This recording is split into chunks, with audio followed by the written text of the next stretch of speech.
Welcome to Simply Scottish, a podcast of all things Scottish, with music, features, interviews, and more, on the web at www.simplyscottish.com.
Welcome to Simply Scottish, your podcast of Scottish culture and music. I'm your host, Andrew McDermott. Thanks for listening. Opening our episode today is music from Scottish composer Mike Vass. It's called Cold Iron, one of the tracks on an album inspired by his sailing trip around Scotland's beautiful west coast. We'll have more music in a few minutes. On this episode, we continue our series exploring Scotland's influence across the world. I'm calling it 6 Degrees of Scotland. Listen to Simply Scottish wherever and whenever you want to. Catch it via iTunes or through your favourite podcasts app. Listen on the TuneIn Radio app. Listen to any show at our website, simplyscottish.com. There are a number of ways to get your Scottish fix with Simply Scottish. I recently gave our website a nice redesign. Go take a look when you have a moment on your computer or mobile device. That's simplyscottish.com. You can listen to every single episode there, enter our monthly music giveaway, read listener comments, share your own feedback, and more. Speaking of feedback, I'd love to share just a few comments I've received lately from listeners. I don't get paid for doing this show. In fact, it costs me out of pocket every month. I do it as a labour of love for my homeland. My payment is hearing from those who enjoy the show. Heather, on the Isle of Benbecula in Scotland's Western Isles, entered our music giveaway and had this to say. I recently found the podcast and really love listening to it. The music, information, and presenter are all magic. I love the podcast and the presenter's accent. Well, that's nice to hear. I'm often worried I don't sound at all like a Scotsman anymore after living in America for the last 20-odd years. My accent is a mix of Scotland, South Texas, and Seattle. Thanks, Heather, for enjoying my unique brogue. I'm glad you found the show. John in Iowa recently wrote on our Facebook page, "Thanks for producing such a great show. At this point, I'm not able to visit Scotland, hopefully someday, but listening to your show helps me picture myself there and teaches me a lot about the land, culture, history, and wonderful people of Scotland. Keep up the excellent work, and know that you have a friend in Iowa." Thanks, John, for your message. It's always nice to have a friend in Iowa. Stamatis in Greece wrote in via email, "I'm enjoying your broadcast via TuneIn. Just wanted to say hello, and I wish I was able to sponsor your broadcast. Unfortunately, at the moment I am unemployed and moving to another house. I hope that I will be able to come to your wonderful country to study my postgraduate degree in history during 2017-18. All the best, and thank you for your excellent work." Stamatis mentioned sponsoring Simply Scottish. "I've made it easy to partner with me to help cover the costs of producing, hosting, and promoting the show. With a specific one-time donation, you can become one of our founding sponsors. Or you could give as little as $10 a month on our ongoing sponsorship. To see the benefits sponsors receive and sign up, go to simplyscottish.com/sponsorship. That's simplyscottish.com/sponsorship. Lastly, a quick announcement that Simply Scottish can now be heard on Australian radio. It's part of a 2-hour block of Scottish programming on Cairns FM 89.1 in North Queensland. The Scottish Fusion Hours are hosted by Joan every Thursday at 2 p.m. local time. I'm excited to reach new listeners in Australia, where my family lived for a time in Narooma, a wee town in New South Wales. Indeed, Narooma is my sister's name. My mother also lived and taught in Sydney, so we have some fond connections to this country. Thank you, Joan, for adding Simply Scottish to your lineup. In a few minutes, I'll introduce you to some famous Scottish Americans, past and present, and illuminate their connections to Scotland. First, more music. Here's Scottish three-piece band Siar, based on the Isle of Islay. These musicians blend traditional Scottish Ceilidh music and Gaelic song in a contemporary style. This beautiful piece is called American Monument.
One of the most remarkable things about Scotland is the impact its people have had on the world.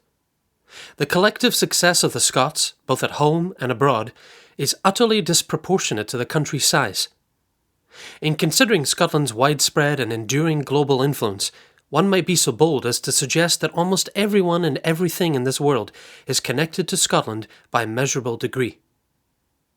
Using the popular theory known as 6 degrees of separation, which claims that any two people in the world are connected by a degree of 6 or less, we explore in this and other episodes how much Scotland is interwoven into the fabric of the globe.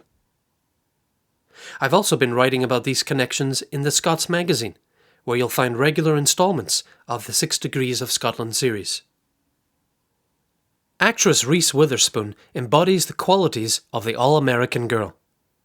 But underneath her southern flair and blonde hair are Scottish roots that may help to explain the determination and pluck evident in her performances. Born in New Orleans in 1976, Witherspoon grew up in Nashville and became involved in entertainment at age 7. Her first major acting role was 1991's The Man in the Moon. Other films followed throughout the 1990s, and by 2002, Witherspoon had established herself as a top female lead with Legally Blonde and Sweet Home Alabama. Where does Witherspoon get her Scottish blood? She claims to be a direct descendant of John Witherspoon, the Scots Presbyterian minister and signatory of the United States Declaration of Independence. Born in East Lothian in 1723, Witherspoon was educated in St Andrews in Edinburgh and became a Church of Scotland minister. He was well known as a strong Protestant, nationalist, and Republican. In 1768, he and his family emigrated to New Jersey, where he became president of the College of New Jersey, now Princeton. As a professor, his influence was far-reaching, and many of his students went on to become prominent leaders, including President James Madison and Vice President Aaron Burr. The Scottish statesman also served twice in the New Jersey legislature. In short, John Witherspoon's impact to the early years of the new American Republic was considerable, as was his contribution to Presbyterianism in America. Are the two Witherspoons directly linked? According to a Society for Descendants of the Signers of the Declaration of Independence, Reece's claim has not yet been verified. It may be that, while she shares the Witherspoon name, she is not a direct ancestor. Witherspoon was a widespread surname, and many of them immigrated to North America during the Scots-Irish immigration of 1720 to 1755. In any case, Reece Witherspoon's Scottish ancestry is intriguing, and a great source of pride for the successful actress. Another prominent American with Scottish roots is former U.S. President Ronald Reagan. Born in 1911 in Illinois, Reagan worked as a radio broadcaster before moving to Hollywood for a successful career as an actor in film and television. After becoming an impassioned conservative, Reagan was elected governor of California, and in 1980 became president in a landslide victory.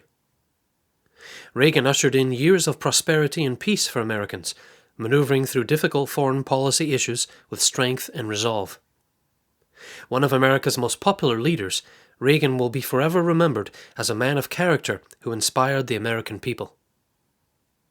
Reagan himself was not aware of his Scottish roots until late in life.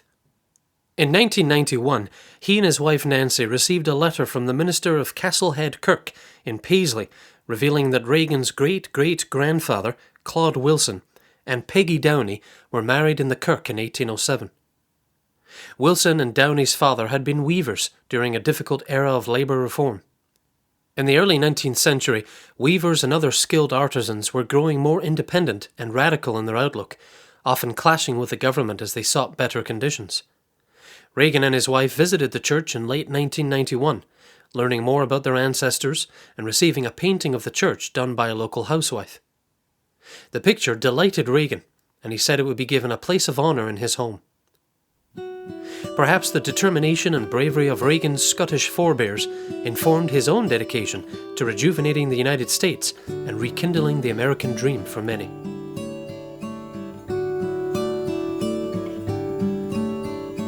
Beauty is within grasp.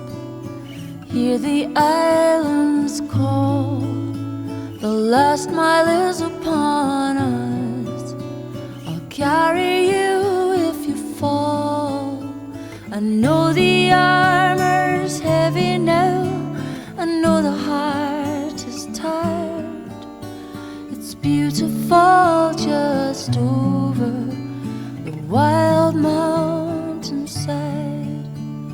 Snow is falling all over out a clear blue sky.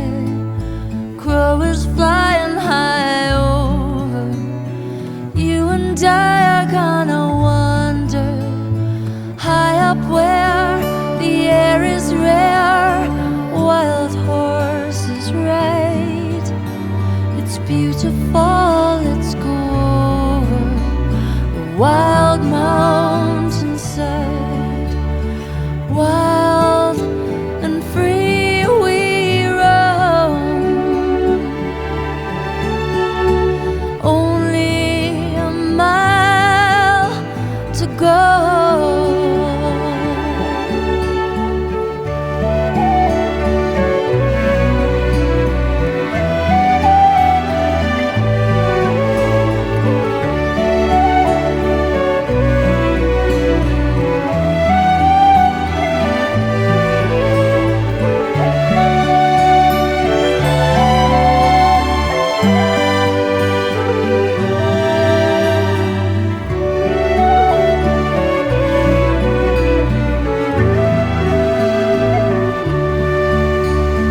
Wild and free we roam. Only a mile to go. Beauty is within grasp. Hear the highlands call. The last mile is upon us. I'll carry you if you fall.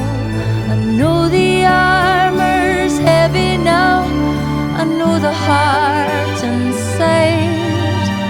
It's beautiful, let's go over the wild mountainside. It's beautiful, just roaming the wild mountainside.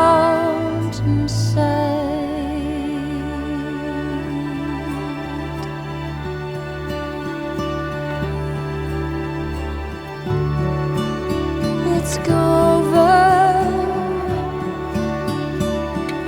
Let's go roaming. Hear the highlands call. Hear the highlands call.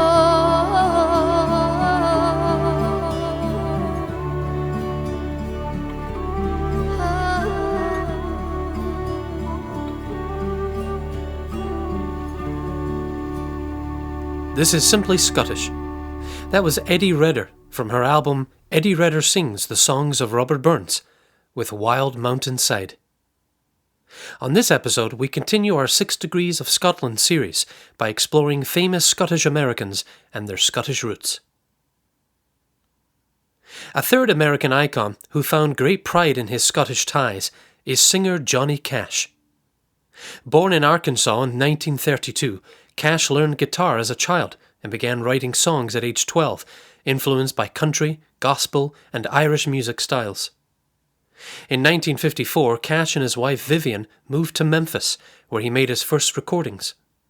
Cash's trademark bass baritone voice, black attire, and rebellious spirit helped him build a successful career in music. Today, Cash is considered one of the most influential American musicians of the 20th century. After a chance meeting with the hereditary keeper of Fife's Falkland Palace on a flight in the 1970s, Cash was inspired to dig deeper into his genealogy. He traced his roots all the way back to the 12th century and King Malcolm IV, learning that the first Cash to come to America had been William Cash, who sailed to Salem in 1612 with the Pilgrims. Cash and his daughter Roseanne made several trips to Fife, enjoying the sense of home among the locals and the landscape. His Scottish ancestry made such an impression on him that in his later years, when he checked into a hospital, he'd give his name as Malcolm instead of Johnny. Even Cash's music has echoes of his ancestral homeland. Country music has roots in Scottish and Celtic folk music, and gospel music harkens back to the Gaelic psalm singing of the Scottish Islands, a centuries-old expression of worship born out of the Reformation in the 16th century. Millions in America and around the world have connections to Scotland. It's a link that, once discovered, is immediately cherished. Is everyone and everything tied to Scotland in some way? That remains to be seen, so stay tuned. If you're enjoying Simply Scottish, consider becoming a sponsor to help us with the costs of keeping the show on the air. You can learn more at simplyscottish.com/sponsorship. And if you liked the music you heard on today's program, you can actually win an album of Scottish music by signing up for our monthly music giveaway, details of which you'll find at simplyscottish.com. We'll conclude with music from Sarah Hayes.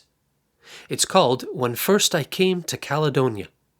It's a song from Cape Breton Island, Nova Scotia, and refers to the Caledonia coal mines in Glace Bay. It's a song of hard times and love through the eyes of a coal pit worker in the late 19th and early 20th centuries. A very pretty ballad to leave you with. I'm Andrew McDermott. Join me again soon for more of All Things Scottish. When first I came to Caledonia, I got loading at number 3. I got lodging with Donald Norman. He had a daughter, could make good tea. And it was me and my brother Charlie, two bigger shavers. Simply Scottish is hosted and produced by Andrew McDermott. Show content copyright Simply Scottish Media.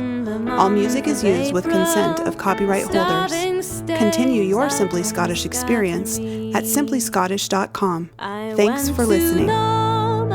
To buy some broken, a cake of soap and a pound of tea. But Norman said that I could not have them till fish grew plenty on Scattery. So I went over to the big harbour. I only went for to see the spray. I spied a maid from Boulardry over. She looked to me like the Queen of May.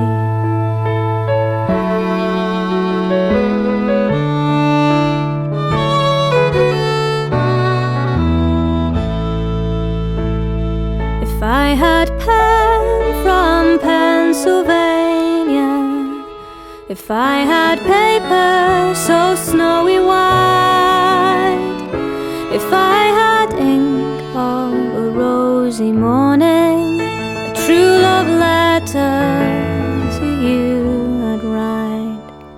I'd put my foot on the deepest ocean, as far from land as once I could be, sailing over the deepest water. A woman's love would never bother me. I'd set my head to a cask of brandy, and it's a dandy, I do declare.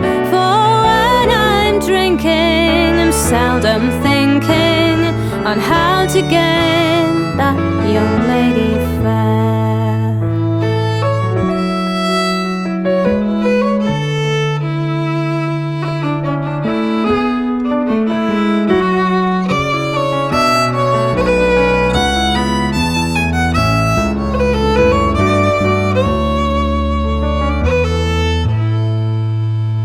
When first I came to Caledonia, I got loading at number 3. I got lodging with Donald